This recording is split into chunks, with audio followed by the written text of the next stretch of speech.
2026 കേരള നിയമസഭാ തിരഞ്ഞെടുപ്പ് ചരിത്രത്തിൽ രേഖപ്പെടുത്തപ്പെട്ട ഒന്നാണ്.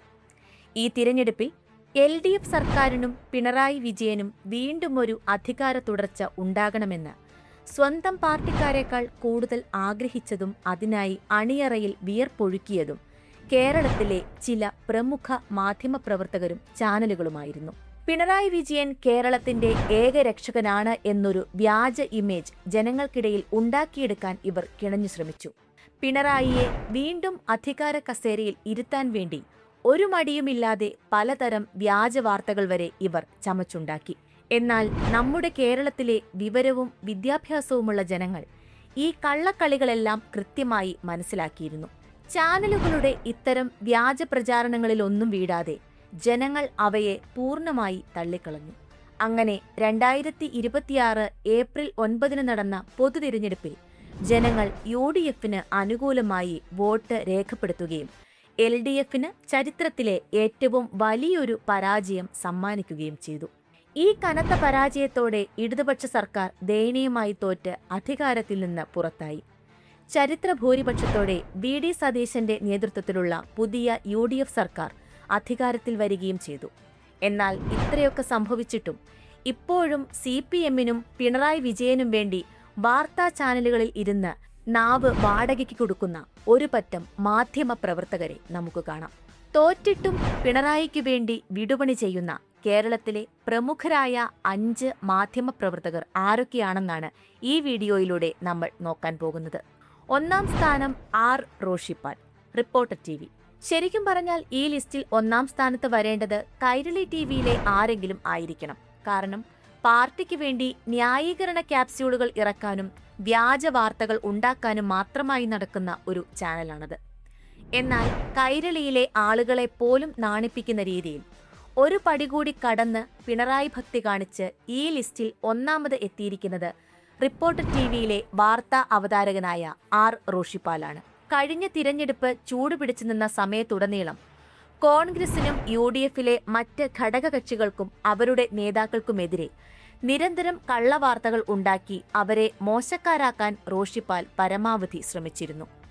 എന്നാൽ ഈ തന്ത്രങ്ങളെല്ലാം പാളുകയും ഇടതുപക്ഷം നാണം കെട്ട് തോൽക്കുകയും ചെയ്തിട്ടും റോഷിപ്പാലിന്റെ പിണറായി ആരാധനയ്ക്ക് ഒരു കുറവുമില്ല. തന്റെ ഇടതുപക്ഷ മനോഭാവം കൈമോശം വന്നിട്ടില്ലെന്ന് ഓരോ ദിവസത്തെ പരിപാടികളിലൂടെയും പുള്ളി തെളിയിച്ചുകൊണ്ടിരിക്കുകയാണ്. കഴിഞ്ഞ ദിവസം കേരള നിയമസഭയിലെ മീഡിയ റൂമിൽ റോഷിപ്പാലിന്റെ ഒരു വലിയ നാടകം അരങ്ങേറി.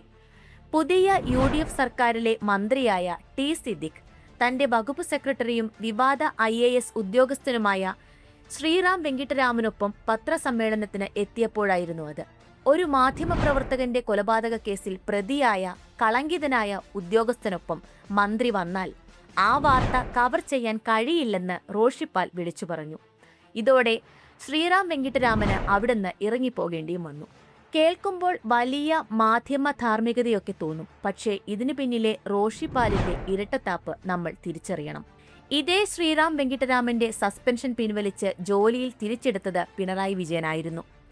KM ബഷീർ കൊല്ലപ്പെട്ട കേസിൽ ശ്രീറാമിന്റെ രക്തത്തിലെ മദ്യത്തിന്റെ അളവ് തെളിയാതിരിക്കാൻ രക്തപരിശോധന വൈകിപ്പിച്ചതും അന്ന് പിണറായിയുടെ കീഴിലായിരുന്ന പോലീസുകാരായിരുന്നു. അപ്പോഴൊന്നും ഒരക്ഷരം മിണ്ടാതിരുന്ന റോഷിപ്പാലാണ് ഇപ്പോൾ UDF സർക്കാരിന്റെ കൃഷി വകുപ്പ് സെക്രട്ടറിയായ ശ്രീറാമിനെതിരെ രംഗത്ത് വന്നിരിക്കുന്നത്. പിണറായിയുടെ കാലത്ത് മിണ്ടാതിരുന്നിട്ട് ഇപ്പോൾ ഈ ബഹളം വെക്കുന്നത് ഒന്നിനുമല്ല UDF സർക്കാരിനെ മോശമാക്കാനും പുതിയ മന്ത്രിയായ T. സിദ്ദിഖിനെ ചെറുതായി കാണിക്കാനും വേണ്ടി മാത്രമാണ്. അതുകൊണ്ട് തന്നെ മാധ്യമപ്രവർത്തകരിലെ അന്തം കമ്മികളിൽ 1-ാം സ്ഥാനം റോഷിപ്പാലിന് തന്നെ കൊടുക്കാം.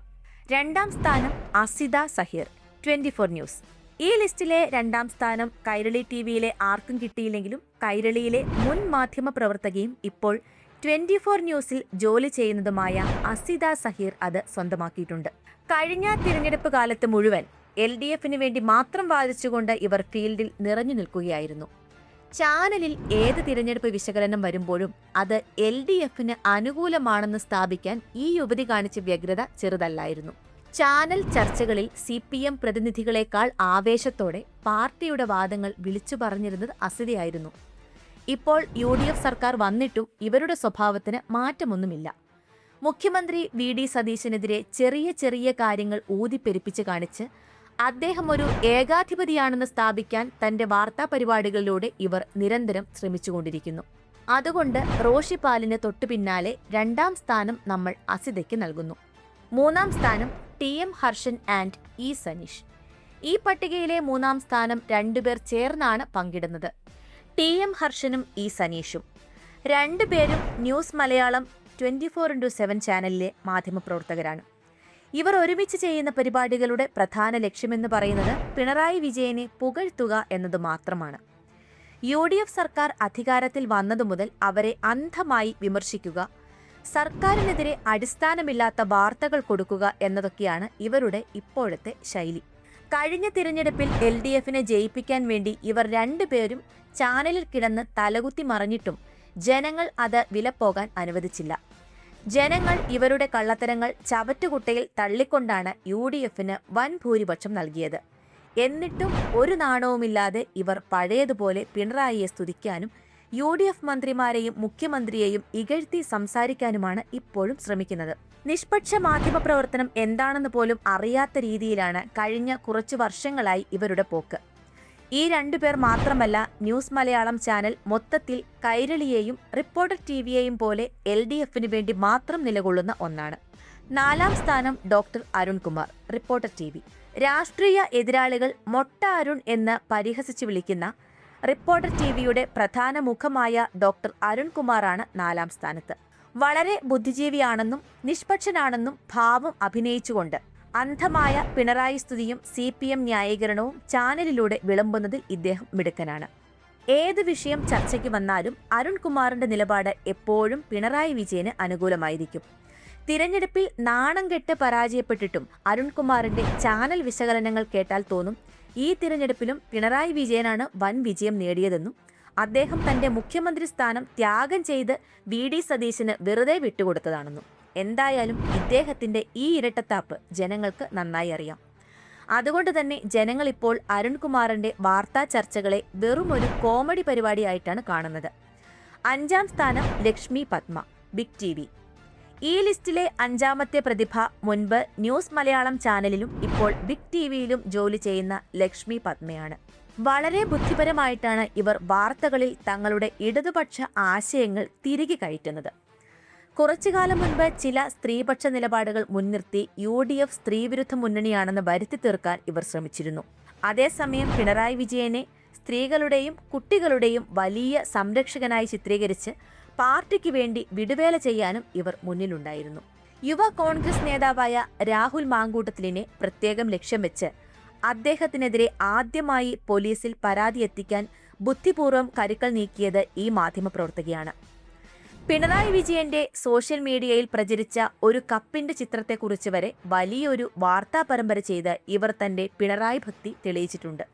എന്നാൽ ആ കപ്പിൽ എഴുതിയത് എന്താണെന്നതിനെക്കുറിച്ചോ തനിക്കത് കിട്ടിയപ്പോൾ എടുത്തു എന്നതിലപ്പുറം മറ്റൊരു അർത്ഥവുമില്ലെന്ന വസ്തുത പിണറായി വിജയൻ തന്നെ വ്യക്തമാക്കിയതോടെ ലക്ഷ്മി പത്മയുടെ കാറ്റുപോയി എന്ന് പറയേണ്ടി വരും.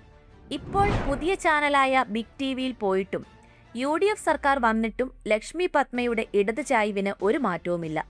വി.ഡി. സതീശൻ മുഖ്യമന്ത്രിയായപ്പോൾ അദ്ദേഹത്തെ പുകഴ്ത്തി ഒരു ഫേസ്ബുക്ക് പോസ്റ്റൊക്കെ ഇട്ടിരുന്നെങ്കിലും തന്റെ വാർത്താ പരിപാടികളിലൂടെ UDF സർക്കാരിന് എന്തോ വലിയ കുഴപ്പങ്ങൾ ഉണ്ടെന്ന് വരുത്തി തീർക്കാനാണ് ഇവർ ഇപ്പോൾ ശ്രമിക്കുന്നത്. ഇതിനിടയിൽ സോഷ്യൽ മീഡിയയിലൂടെ വി.ഡി. സതീശനെ പരിഹസിക്കുന്ന ഒരു വീഡിയോയും ലക്ഷ്മി പത്മ പങ്കുവച്ചിരുന്നു. പൂക്കി മുഖ്യമന്ത്രിയുടെ വാഹന മോഡിഫിക്കേഷൻ എന്ന ആശയത്തെ ചുറ്റിപ്പറ്റിയായിരുന്നു ആ പരിഹാസം. ജനങ്ങൾ ഇതെല്ലാം തിരിച്ചറിയുന്നതുകൊണ്ട് തന്നെ ലക്ഷ്മി പത്മയുടെ പരിപാടികൾക്ക് ഇപ്പോൾ വലിയ റേറ്റിംഗോ പ്രേക്ഷക പിന്തുണയോ കിട്ടുന്നില്ല എന്നതാണ് വാസ്തവം. യാതൊരുവിധ ഗ്രൗണ്ട് സ്റ്റഡികളോ ജനവികാരങ്ങളോ മനസ്സിലാക്കാതെ വായിൽ തോന്നിയതെല്ലാം വിളിച്ചു പറഞ്ഞ് അമിതാവേശം നൽകി ഇടതുപക്ഷത്തെ കുഴിയിൽ ചാടിച്ചത് ഈ മാധ്യമപ്രവർത്തകരാണ് എന്ന് പറയുന്നതിൽ തെറ്റില്ല. ഇലക്ഷന് മുൻപ് വെറുതെ തെറ്റിദ്ധാരണ പരത്താനും ഇടതുപക്ഷത്തിന് അമിത ആത്മവിശ്വാസം നൽകാനും എല്ലാ സീറ്റിലും ജയിക്കുമെന്ന മിഥ്യാധാരണ ഉണ്ടാക്കാനും ഇവർ ശ്രമിച്ചു. എന്നാൽ സാധാരണ ജനങ്ങളോ, എന്തിനേറെ പറയുന്നു കമ്മ്യൂണിസ്റ്റ് ചിന്താഗതിയുള്ള സാധാരണ പ്രവർത്തകർ പോലുമോ ഇവരെ വിശ്വസിച്ചില്ല. പകരം വിശ്വസിച്ചത് പാർട്ടിയുടെ മുതിർന്ന നേതാക്കൾ മാത്രമാണ്. MV ഗോവിന്ദൻ മാസ്റ്ററുടെ പത്രസമ്മേളനം കഴിയുമ്പോൾ ഇടതുപക്ഷത്തിന് എങ്ങനെയാണോ ഓരോ വോട്ടുകൾ നഷ്ടമായത്, അതേപോലെ തന്നെ ഇവരുടെ വ്യാജ ന്യായീകരണങ്ങളും കാരണം ഇടത് കോട്ടകളിൽ നിന്ന് ഓരോ വോട്ടുകളും ചോർന്നുപോയി എന്നുള്ളത് ഒരു വസ്തുതയാണ്. അന്ധമായി CPM-നെ ന്യായീകരിക്കുന്ന സാധാരണക്കാരെക്കാൾ കഷ്ടമായ രീതിയിൽ പിണറായി വിജയന് വേണ്ടി സ്തുതിഗീതങ്ങൾ പാടുന്ന ഈ മാധ്യമപ്രവർത്തകരെ പരിചയപ്പെടുത്തിക്കൊണ്ട് ഈ വീഡിയോ ഇവിടെ അവസാനിപ്പിക്കുകയാണ്. കൂടുതൽ രാഷ്ട്രീയ വിശകലനങ്ങൾക്കും വീഡിയോകൾക്കുമായി ചാനൽ സബ്സ്ക്രൈബ് ചെയ്യുക.